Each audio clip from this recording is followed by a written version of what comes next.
ಎಲ್ಲರಿಗೂ ನಮಸ್ಕಾರ. Life to learn ಚಾನಲ್ಗೆ ಸ್ವಾಗತ.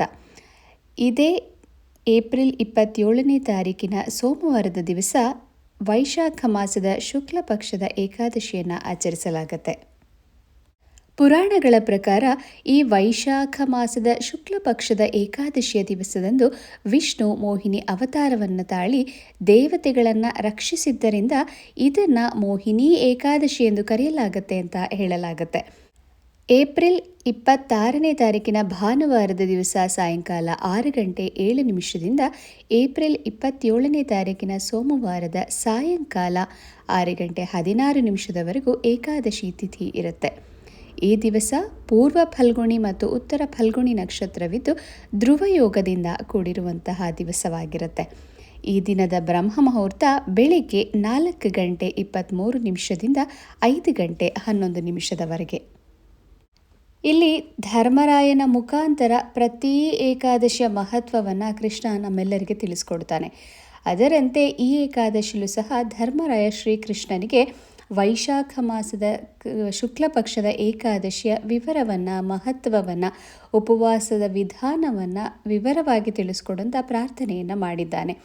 ಅದಕ್ಕೆ ಉತ್ತರವಾಗಿ ಕೃಷ್ಣ ಇಲ್ಲಿ ಹೇಳ್ತಾ ಇದ್ದಾನೆ, ಓ ಧರ್ಮರಾಯ, ವಸಿಷ್ಠ ಮಹರ್ಷಿಗಳು ಶ್ರೀರಾಮಚಂದ್ರನಿಗೆ ಹೇಳಿದಂತಹ ವ್ರತಕಥೆಯನ್ನು ನಾನು ನಿನಗೆ ಹೇಳ್ತೀನಿ, ಎಚ್ಚರಿಕೆಯಿಂದ ಕೇಳುವಂಥವನಾಗು ಅಂತ.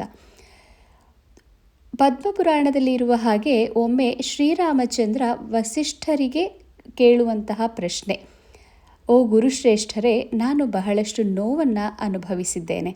ನನ್ನ ಕಷ್ಟಗಳು ಹೇಗೆ ನಾಶವಾಗುತ್ತೆ? ದಯಮಾಡಿ ನನ್ನ ಎಲ್ಲ ಪಾಪಗಳು ಮತ್ತು ಕಷ್ಟಗಳನ್ನು ನಾಶ ಮಾಡುವಂತಹ ವ್ರತ ಅಥವಾ ಉಪವಾಸವಿದ್ದರೆ ನನಗೆ ತಿಳಿಸಿಕೊಡಿ ಅಂತ ವಸಿಷ್ಠರಲ್ಲಿ ಪ್ರಾರ್ಥನೆಯನ್ನು ಮಾಡ್ತಾನೆ. ಇಲ್ಲಿ ನಮ್ಮೆಲ್ಲರಿಗೂ ಅನ್ನಿಸಬಹುದು, ಶ್ರೀರಾಮಚಂದ್ರ ಆತನೇ ಭಗವಂತ. ಆತ ಏನಕ್ಕಾಗಿ ಕೇಳಿರ್ತಾನೆ? ಕಾರಣ ಲೋಕದ ದೃಷ್ಟಿಯಲ್ಲಿ ಆತನೂ ಸಹ ಮನುಷ್ಯನೇ. ಆದ್ದರಿಂದ ಎಲ್ಲರ ಹಿತಾಸಕ್ತಿಗಾಗಿ ಆತ ಕೇಳ್ತಾ ಇದ್ದಾನೆ. ರಾಮನ ಮಾತನ್ನು ಕೇಳಿದಂತಹ ವಸಿಷ್ಠರು ಮುಗುಳ್ನಗುತ್ತಾ ಹೇಳ್ತಾರೆ, ನಿಮ್ಮ ಬುದ್ಧಿಶಕ್ತಿ ತುಂಬ ತೀಕ್ಷ್ಣವಾದದ್ದು ಹಾಗೂ ಪರಿಶುದ್ಧವಾದದ್ದು. ನಿಮ್ಮ ನಾಮಸ್ಮರಣೆಯನ್ನು ಮಾಡಿದರೆ ಸಾಕು, ಒಬ್ಬ ವ್ಯಕ್ತಿ ಶುದ್ಧವಾಗ್ತಾನೆ. ಆದರೂ ಸಾರ್ವಜನಿಕ ಹಿತಾಸಕ್ತಿಗಾಗಿ ನೀವು ಈ ಒಳ್ಳೆಯ ಪ್ರಶ್ನೆಯನ್ನು ಕೇಳಿದ್ದೀರಾ. ನಾನು ನಿಮ್ಮನ್ನು ಅಭಿನಂದಿಸ್ತೇನೆ. ನಿಮ್ಮ ಪ್ರಶ್ನೆಗೆ ಉತ್ತರವಾಗಿ ಈ ವೈಶಾಖ ಮಾಸದ ಶುಕ್ಲ ಪಕ್ಷದ ಏಕಾದಶಿಯ ಮಹತ್ವವನ್ನು ನಾನು ನಿಮಗೆ ಹೇಳ್ತೇನೆ. ಈ ಏಕಾದಶಿಯಂದು ಉಪವಾಸ ಮಾಡೋದ್ರಿಂದ ವ್ಯಕ್ತಿಯ ಎಲ್ಲ ಪಾಪಗಳು ಹಾಗೂ ತೊಂದರೆಗಳು ನಾಶವಾಗುತ್ತೆ.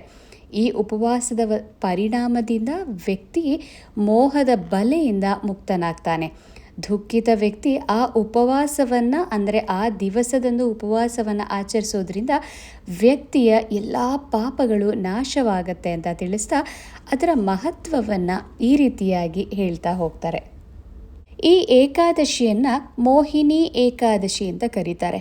ಅಂದರೆ ಮೋಹದ ಬಲೆಯಲ್ಲಿ ನಾವು ಸಿಕ್ಕಿ ಹಾಕ್ಕೊಂಡಿದ್ದೇವೆ, ಅದು ಪಾಪಗಳಿಂದ. ಆದ್ದರಿಂದ ನಾನಾ ರೀತಿಯಾದ ಕೆಟ್ಟ ಅಭ್ಯಾಸಗಳು, ಕೆಟ್ಟ ಮಾತುಗಳು, ಕೆಟ್ಟ ಹವ್ಯಾಸಗಳು ಇವೆಲ್ಲದರ ಒಂದು ಜಾಲದಲ್ಲಿ ಸಿಕ್ಕಿದ್ದೇವೆ. ಇವೆಲ್ಲ ಹೋಗಬೇಕು, ಅದರೆಲ್ಲದರ ಪಾಪ ಕಳೆಯಬೇಕು. ಹೀಗೆ ಮೋಹಜಾಲದಲ್ಲಿ ಸಿಕ್ಕಿಬಿದ್ದಿರುವಂತಹ ನಮ್ಮನ್ನು ಪಾರು ಮಾಡುವಂತಹ ಈ ಏಕಾದಶಿಗೆ ಮೋಹಿನಿ ಏಕಾದಶಿ ಎಂದು ಹೆಸರು. ಪ್ರಾಚೀನ ಕಾಲದಲ್ಲಿ ಸರಸ್ವತಿ ನದಿಯ ದಡದಲ್ಲಿ ಇದ್ದಂತಹ ಭದ್ರಾವತಿ ಎಂಬ ನಗರವನ್ನು ದ್ಯುತಿಮಾನ್ ಎಂಬ ರಾಜ ಆಳ್ವಿಕೆ ಮಾಡ್ತಾ ಇರ್ತಾನೆ. ಅದೇ ನಗರದಲ್ಲಿ ಸಂಪತ್ತಿನಿಂದ ತುಂಬಿದ್ದಂತಹ ಒಬ್ಬ ವೈಶ್ಯನೂ ಸಹ ವಾಸ ಮಾಡ್ತಾ ಇರ್ತಾನೆ. ಅವನ ಹೆಸರು ಧನಪಾಲ. ಆತ ಬಹಳ ಧಾರ್ಮಿಕ ವ್ಯಕ್ತಿ ಮತ್ತು ಶ್ರೀಮನ್ನಾರಾಯಣನ ಪರಮ ಭಕ್ತನಾಗಿರ್ತಾನೆ. ಈ ನಗರಕ್ಕೆ ಬರುವಂತಹ ಪ್ರಯಾಣಿಕರು ಸಂತೋಷವಾಗಿ ಇರಲಿ ಅಂತಾನೆ ಆತ ರಸ್ತೆಗಳ ಉದ್ದಕ್ಕೂ ಅನೇಕ ಉಪಹಾರ ಮಂದಿರಗಳು ಮತ್ತು ನೀರಿಗಾಗಿ ಕೊಳಗಳು, ಧರ್ಮಶಾಲೆಗಳು, ಹೀಗೆ ಎಲ್ಲವನ್ನ ನಿರ್ಮಿಸಿರ್ತಾನೆ. ಆ ವೈಶ್ಯನಿಗೆ 5 ಜನ ಗಂಡು ಮಕ್ಕಳಿರ್ತಾರೆ. ಒಬ್ಬ ಸುಮನ, ಇನ್ನೊಬ್ಬ ದ್ಯುತಿಮಾನ್, ಮತ್ತೊಬ್ಬ ಮೇಧಾವಿ ಹಾಗೂ ಸುಕೃತ. ಕೊನೆಯವನು ದೃಷ್ಟ ಬುದ್ಧಿ ಅಂತಲೂ ಸಹ ಕರೆಯಲಾಗತ್ತೆ. ಅವರಲ್ಲಿ ಮೊದಲ 4 ಮಕ್ಕಳು ಬಹಳ ಒಳ್ಳೆಯ ಸಂಸ್ಕಾರವಂತರಾಗಿರ್ತಾರೆ. ಅವರ ಬಗ್ಗೆ ತಂದೆಗೆ ಯಾವ ಯೋಚನೆಯೂ ಇರೋದೇ ಇಲ್ಲ. ಆದರೆ ಈ ಕಿರಿಯ ಮಗ ದುಷ್ಟಬುದ್ಧಿ ಇರ್ತಾನಲ್ಲ, ಅವನ ಬಗ್ಗೆ ಬಹಳ ಚಿಂತಾಕ್ರಾಂತನಾಗಿ ಇರ್ತಾರೆ. ಕಾರಣ ಆತ ಹೆಸರಿಗೆ ತಕ್ಕ ಹಾಗೆ ಬಹಳ ದುಷ್ಟತನವನ್ನು ಹೊಂದಿರ್ತಾನೆ. ಹಾಗೆ ಪಾಪಪೂರ್ಣನಾಗಿದ್ದು ಆತನಿಗೆ ಇಲ್ಲದಂತಹ ಕೆಟ್ಟ ಅಭ್ಯಾಸಗಳೇ ಇಲ್ಲವೇನೋ ಅನ್ನೋಷ್ಟು ಪಾಪಿಷ್ಠನಾಗಿ ಇರ್ತಾನೆ. ತನ್ನ ಬಿಡುವಿನ ವೇಳೆಯನ್ನು ಜೂಜಾಟದಲ್ಲಿ ಕಳೀತಾ ಇರ್ತಾನೆ. ಆತ ಯಾರನ್ನೂ ಸಹ ನಂಬುತ್ತಾ ಇರೋದಿಲ್ಲ. ಅವನು ತನ್ನ ಹೆಚ್ಚಿನ ಹಣವನ್ನು ಮದ್ಯಪಾನ ಮಾಡೋದು, ಮಾಂಸ ಸೇವನೆ ಮಾಡೋದು, ಇವೆಲ್ಲದಕ್ಕೂ ಖರ್ಚು ಮಾಡ್ತಾ ಇರ್ತಾನೆ. ಮೋಹಜಾಲಕ್ಕೆ ಸಿಕ್ಕಿಬಿದ್ದವನಾಗಿರ್ತಾನೆ. ಸದಾಕಾಲ ವೈಶ್ಯೆಯರ ಸಹವಾಸದಲ್ಲಿಯೇ ಇರ್ತಾ ಇದ್ದ. ಅಷ್ಟು ಕಾಮುಕನಾಗಿ ಬಿಟ್ಟಿರ್ತಾನೆ. ಸಹವಾಸದಲ್ಲಿ ಬರೀ ನೀತಿಗೆಟ್ಟವರು, ಕೆಟ್ಟ ಚಟಗಳನ್ನು ದಾಸರಾಗಿದ್ದವರು ಇಂತಹವರೇ ಇರ್ತಾರೆ. ಯಾವ ಒಳ್ಳೆಯ ಕಾರ್ಯಗಳು ಸಹ ಅವನಿಂದ ಮಾಡೋದಕ್ಕೆ ಸಾಧ್ಯವೇ ಆಗ್ತಾ ಇರಲ್ಲ. ಪೂಜೆ, ಭಗವಂತನ ಸ್ಮರಣೆ, ಸಂಧ್ಯಾವಂದನೆ ಯಾವುದರಲ್ಲೂ ಸಹ ಆತನಿಗೆ ಆಸಕ್ತಿಯೇ ಇರೋದಿಲ್ಲ. ಇನ್ನು ದೈವ ಭಕ್ತರನ್ನು ಕಂಡ್ರೆ ಆಗೋದೇ ಇಲ್ಲ. ಕುಟುಂಬದ ಯಾರ ಬಗ್ಗೆಯೂ ಒಳ್ಳೆಯ ಭಾವನೆಯೂ ಇರಲಿಲ್ಲ. ಸ್ವಂತ ತಂದೆ ತಾಯಿಯ ಬಗ್ಗೆ ತಾತ್ಸಾರ, ಸದಾ ಕೆಟ್ಟ ಯೋಚನೆ, ಕೆಟ್ಟ ಕೆಲಸವೇ ಅವನ ಜೀವನ ಆಗಿಬಿಟ್ಟಿರುತ್ತೆ. ಹೀಗೆ ಪಾಪಗಳಲ್ಲಿಯೇ ಮಹಾನ್ ಪಾಪಿಯಾಗಿದ್ದ ಆತ. ಸಾಕಷ್ಟು ಮನವೊಲಿಸಿದ ನಂತರವೂ ಆತ ಸರಿಯಾದ ದಾರಿಗೆ ಬರದೇ ಇದ್ದಾಗ ಅವನ ತಂದೆ ಹಾಗೂ ಉಳಿದ ಸಹೋದರರು ಮತ್ತು ಸಂಬಂಧಿಕರು ಎಲ್ಲರೂ ಸಹ ಅವನನ್ನು ಮನೆಯಿಂದ ಹೊರಗಡೆ ಹಾಕ್ತಾರೆ. ಇದರಿಂದ ಊರಲ್ಲಿ ಎಲ್ಲರೂ ಅವನನ್ನು ಟೀಕೆ ಮಾಡೋದಕ್ಕೆ ಪ್ರಾರಂಭ ಮಾಡ್ತಾರೆ. ಮನೆಯಿಂದ ಹೊರಬಂದ ನಂತರ ತನ್ನಲ್ಲಿ ಇದ್ದಂಥ ಒಂದಷ್ಟು ಆಭರಣ, ಬಟ್ಟೆಗಳನ್ನು ಮಾರಿ ಜೀವನವನ್ನು ಸಾಗಿಸೋದಕ್ಕೆ ಪ್ರಾರಂಭ ಮಾಡ್ತಾನೆ. ಅವನ ಸಂಪತ್ತೆಲ್ಲ ಮುಗಿದ ನಂತರ ಅವನ ದುಷ್ಟ ಸ್ನೇಹಿತರೂ ಸಹ ಅವನನ್ನು ಬಿಟ್ಟು ಹೋಗ್ತಾರೆ.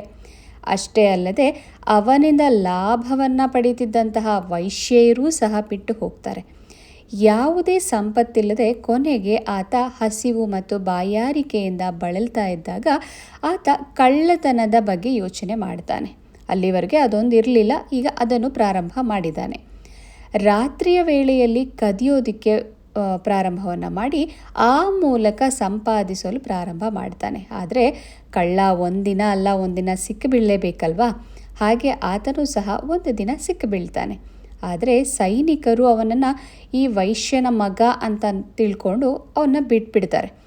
ಆದರೆ ಪದೇ ಪದೇ ಆತ ಅದೇ ತಪ್ಪನ್ನು ಮಾಡ್ತಾ ಮತ್ತೆ ಒಂದಿನ ಸಿಕ್ಕಿಬಿದ್ದಾಗ ಸೈನಿಕರು ಮುಲಾಜಿಲ್ಲದೆ ಅವನನ್ನು ರಾಜನ ಮುಂದೆ ಹಾಜರುಪಡಿಸಿ ಅವನ ಇಡೀ ವೃತ್ತಾಂತವನ್ನು ವಿವರಿಸ್ತಾರೆ. ನಂತರ ರಾಜ ಅವನನ್ನು ಜೈಲಿಗೆ ಹಾಕೋದಕ್ಕೆ ಆದೇಶವನ್ನು ಕೊಡ್ತಾನೆ.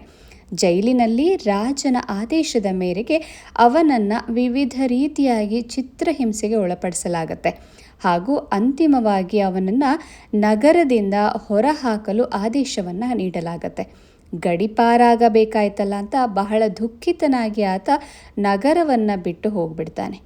ಸರಿ, ಊರನ್ನು ಬಿಟ್ಟು ಬಂದಾಯಿತು, ಮುಂದಿನ ಪಾಡೇನು ಅಂತ ಯೋಚನೆ ಮಾಡ್ತಿದ್ದ ಹಾಗೆ ಅವನಿಗೆ ಕಾಡಿನಲ್ಲಿ ಪ್ರಾಣಿಗಳು ಮತ್ತು ಪಕ್ಷಿಗಳು ಕಣ್ಣಿಗೆ ಬೀಳುತ್ತೆ. ಈಗ ದುಡಿದು ತಿನ್ನಬೇಕು ಆತ, ಅದಕ್ಕೆ ಅವಕಾಶವಿಲ್ಲ, ಕೈಯಲ್ಲಿ ಹಣ ಇಲ್ಲ, ಆದರೆ ಹೊಟ್ಟೆ ಅಂತೂ ಹಸಿವಾಗತ್ತಲ್ಲ. ಹಾಗಾಗಿ ಅವುಗಳನ್ನು ಕೊಲ್ಲುವ ಮುಖಾಂತರ ತನ್ನ ಹೊಟ್ಟೆಯನ್ನು ತುಂಬಿಸ್ಕೊಳ್ಳೋದಕ್ಕೆ ಪ್ರಾರಂಭ ಮಾಡ್ದ. ಅದರ ನಂತರ ಆತ ಬೇಟೆಗಾರನಾದ ಮತ್ತು ತನ್ನ ಬಿಲ್ಲು ಹಾಗೂ ಬಾಣದಿಂದ ಕಾಡಿನ ಮುಗ್ಧ ಜೀವಿಗಳನ್ನು ಕೊಂದು ಅವುಗಳನ್ನು ತಿನ್ನುವುದರ ಜೊತೆಗೆ ಅದರ ಮಾರಾಟ ಮಾಡೋದಕ್ಕೆ ಪ್ರಾರಂಭ ಮಾಡ್ತಾನೆ. ಹಿಂದಿನ ಪಾಪಕರ್ಮಗಳು ಎಷ್ಟರ ಮಟ್ಟಿಗೆ ಕಾಡ್ತಾ ಇತ್ತು ಅಂದರೆ ಆ ಮಾಯಾಜಾಲದಿಂದ ಹೊರ ಬರದಂತೆ ಅವನನ್ನು ಪದೇ ಪದೇ ಪದೇ ಪದೇ ಕೆಟ್ಟ ಕೆಲಸಗಳಲ್ಲಿಯೇ ಮುಂದುವರಿಯ ಹಾಗೆ ಮಾಡ್ತಾ ಇತ್ತು. ಈ ರೀತಿ ಒಮ್ಮೆ ಯಾವ ಬೇಟೆಯೂ ಸಿಗದೆ ಇದ್ದಾಗ, ಇದ್ದ ಹಣವೆಲ್ಲ ಮುಗಿದು ಹೋದಾಗ ಹಸಿವು ಮತ್ತು ಬಾಯಾರಿಕೆಯಿಂದ ಕಂಗಾಲಾಗಿರ್ತಾನೆ. ಆಹಾರವನ್ನು ಹರಿಸಿ ಮುಂದೆ ಹುಡುಕುತ್ತಾ ಹೊರಟಾಗ ಆತನಿಗೆ ಕೌಂಡಿನ್ಯ ಮುನಿಗಳ ಆಶ್ರಮ ಕಾಣಿಸುತ್ತೆ. ಆಶ್ರಮದ ಬಳಿವರೆಗೂ ನಡ್ಕೊಂಡು ಹೋಗ್ತಾನೆ. ಆದರೆ ಅಷ್ಟರಲ್ಲೇ ಹಸಿವು ಹೆಚ್ಚಾಗಿ ಆತ ಮೂರ್ಛೆ ತಪ್ಪಿ ಕೆಳಗೆ ಬೀಳ್ತಾನೆ.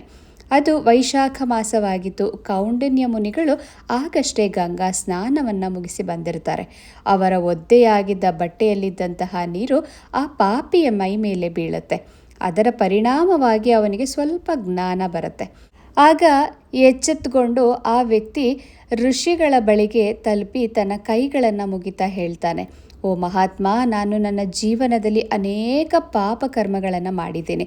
ಶ್ರೀಮಂತನ ಮಗನಾಗಿ ಮಾಡಬಾರದಂತಹ ಕೆಲಸಗಳನ್ನು ಮಾಡಿ ದುಶ್ಚಟಗಳ ದಾಸನಾಗಿದ್ದೆ.